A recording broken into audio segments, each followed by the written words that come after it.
Now, it really is a pleasure to have Cal Bombay here. He needs no introduction to most of you. Cal was a fixture for how many years, Cal? Just about 25 years. 25 years. Welcome back. Thank you. I was saying off air, you could just basically walk around the studio in your sleep. You know it so well. It brings back memories. Well, I guess it more than brings back. I mean, it's like we're reliving them. Cal, it's been 7 years, right, since you... You didn't retire. No, I faded out. My last commentary, I had George, the director, just let the lights go to black when I finished my commentary. Actually, people later told me it brought tears to their eyes. Well, I'm sure it did. Very dramatic of you. But you had started something here while you were still director of missions for Crossroads in Sudan, and people followed that with great interest. You wrote a book about it, Let My People Go. Just kind of give us a quick historical overview of how you got involved in Sudan.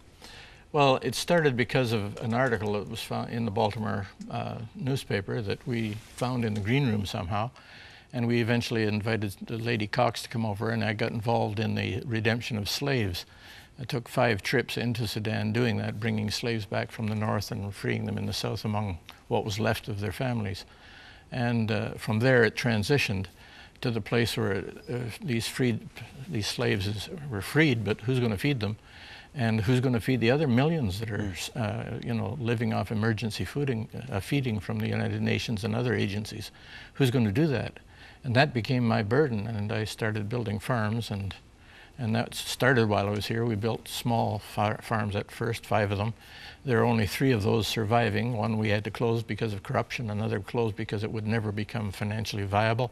But now, things are bursting at the seams. Yeah, I was shocked when you told me that you've been given access to 100,000 acres.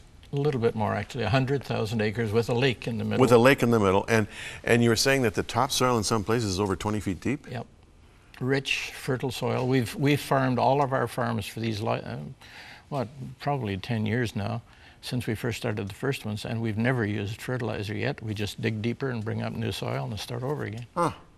Well, now, you've brought a lot of pictures. Why don't we get right into the pictures, and that will help us with a bit of an overview, and you can just walk us through these things, okay, Cal. Now, these people are the top management of on the ground there. The man on the left used to be the Speaker of the Legislative Assembly of Central Equatoria State. He now works for me full-time, and the Honorable Zamba Duku, and the other fellow is Anthony Duku. Now, the name Duku, by the way, is just like John or Bill or Jack. But his name is Anthony Duku, and he's the general manager. This is one of our fields looking in one direction, and the next picture is looking in another direction. They just go on ad infinitum. In fact, you can't see it here, but as we are growing corn at this end, we're clearing land at the other end.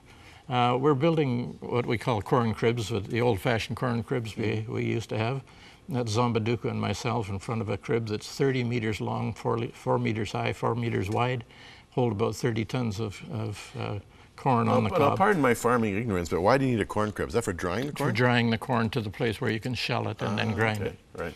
And this is one of our outgrowers farms that we're helping people increase from 1, 2, or 3 acres at the most up to 25 acres. And this is one farmer who's totally pleased because he's gone from total poverty to actually being able to house his family, send one of his kids to university. I mean, it's having some wonderful impact on the people around. This is a block making machine we got from South Africa that makes up to 70 blocks out of 1 bag of cement. And we're building our buildings now for 1/3 the cost it would otherwise. This is just a sample of a 2-roomed house we built as a sample. You can paint this. And those blocks were made with that machine? Yeah, and they're paintable or plasterable.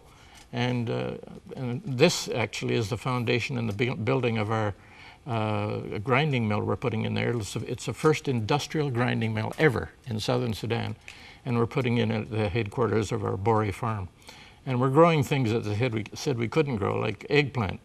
When I was there, this is the 4th truckload going into town of eggplant that they said wouldn't even grow there. Anything will grow there. This is one of our broken down bulldozers. It's a Komatsu, but it's up and running now, but only just. It was it, and another one we have was made in the 60s, but we're replacing them. This is a well drilling rig. Usually you have these great big things that cost $200,000 and they're mounted on a big truck and so on. This is, any four-wheel drive can pull this anywhere and drill down to 300 feet and produce a water well. Really? Made in South Africa, $42,000. Yeah. Wow. You know, I'm looking at this equipment and I'm wondering, and this is a very important question in Africa, how do you maintain these things? I mean, mechanics are few and far between. You don't have access to a lot of replacement parts. How do you maintain? Well, all our replacement parts come from 450, 500 kilometers away, Kampala, Uganda. Right. So what we need, and we are building our own complete workshop. That's one of our next projects. It's going to cost about $40,000 for the building and some of the equipment. Haven't got the money yet, but it's going to happen. One of my greatest needs right now is a full-time mechanic who can go out there as a Canadian and give leadership to the development of the workshop and maintenance and repairs.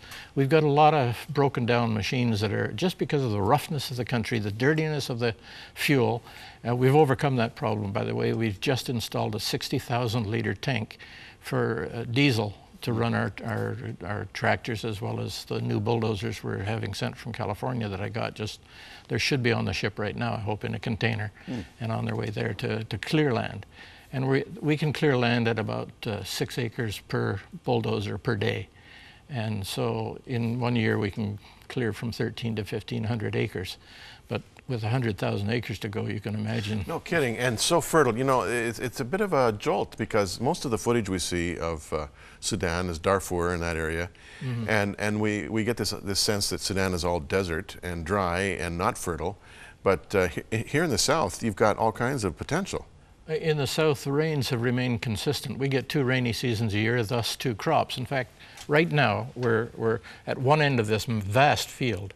We're about to harvest the maize, the corn, and at the other end we're still plowing and planting. And it's just a cycle like this in the fields. And of course we're at the same time trying to clear as much more land as possible, because right now the United Nations just put out a kind of an early warning that they need 225,000 tons, that's metric tons, of maize just to feed the people who are going to face our 1.8 million people a month that are facing starvation right now.